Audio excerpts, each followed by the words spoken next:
બગદાણાના કોળી સમાજના યુવક પર હુમલો થાય છે। પોલીસે તે ફરિયાદ છે, ફરિયાદ યોગ્ય રીતે લખતી નથી। મામલો ગાંધીનગર સુધી પહોંચે છે અને ત્યાર પછી સીટની પણ રચના કરવામાં આવે છે। ધારાસભ્ય ગોપાલ ઇટાલિયાએ સવાલો પણ ઉપસ્થિત કર્યા છે અને વધુ એક વખત તેમણે આ ગુજરાતની પોલીસ છે તે કેવી રીતે ગુના છે તેનું બર્કિંગ કરે છે, તેનું મિનિમાઇઝ કરે છે અને કેવી રીતે આરોપીઓને બચાવે છે તે મામલે તેમણે વધુ એક વખત મોટો ધડાકો કર્યો છે।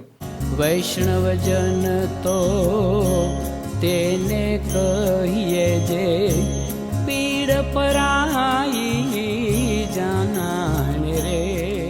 નમસ્કાર, આપ જોઈ રહ્યા છો નવજીવન ન્યૂઝ અને હું છું આપની સાથે તોફિક ગાંચી। બગદાણાના કોળી સમાજના યુવક પર જે પ્રકારનો હિચકારો હુમલો થાય છે અને હુમલો થયા બાદ તેમણે આ નવનીતભાઈએ પોલીસને ફરિયાદ આપી હતી, તે મુજબ ફરિયાદ નથી નોંધાતી અને આરોપીઓના યોગ્ય રીતે નામ પણ લખવામાં નથી આવ્યા તેવા આરોપ પણ આ નવનીતભાઈ જ લગાવે છે। ત્યાર પછી કોળી સમાજમાં આક્રોશ વ્યાપી જાય છે, મામલો ગાંધીનગર સુધી પહોંચે છે।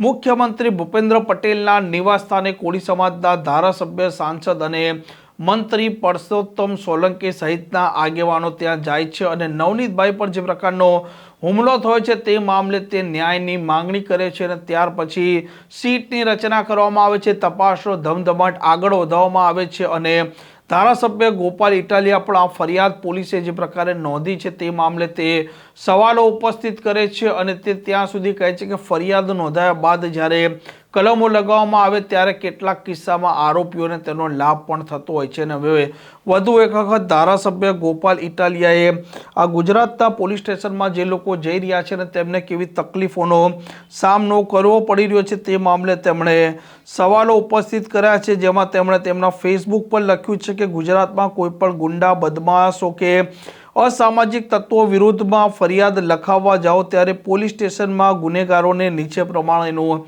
ડિસ્કાઉન્ટ આપવામાં આવે છે। સૌથી પહેલા નંબરે તે લખે છે કે ફરિયાદ તાત્કાલિક ન લખવી અને ગુંડાઓ સાથે સમાધાન કરી લેવાનું દબાણ કરવું। બીજું લખે છે ગુનેગારો સામે સાવ ઓછી કલમ લગાવવી। ત્રીજું લખે છે ગુનેગારો સામે મામૂલી કલમ લગાવવી। ચોથું લખે છે તમામ આરોપીઓના નામ ન લખવા। પાંચમા નંબરે લખે છે ગુનાની સંપૂર્ણ ઘટના ન લખવી। છઠ્ઠા નંબરે લખે છે નિર્દોષ ફરિયાદીના સામે પણ ગુનો નોંધી દેવો। સાતમા નંબરે લખે છે કે ગુનેગાર સામે ફરિયાદ કરવાના બદલે માત્ર અરજીઓ લખાવીને મહિનાઓ સુધી ફરિયાદીને ધક્કા ખવડાવવામાં આવે છે। ઉપરોક્ત તમામ રીતે ગુનેગારોને પોલીસ સ્ટેશનમાં કાયદાકીય કાર્યવાહીથી બચવા માટેનું ડિસ્કાઉન્ટ આપવામાં આવે છે। અને તમારું શું મંતવ્ય છે આ લખ્યું છે વિસાવદરના ધારાસભ્ય ગોપાલ ઇટાલિયાએ અને ગોપાલ ઇટાલિયા પણ ગુજરાત પોલીસ વિભાગ છે તેમનો તે હિસ્સો પણ રહી ચૂક્યા છે।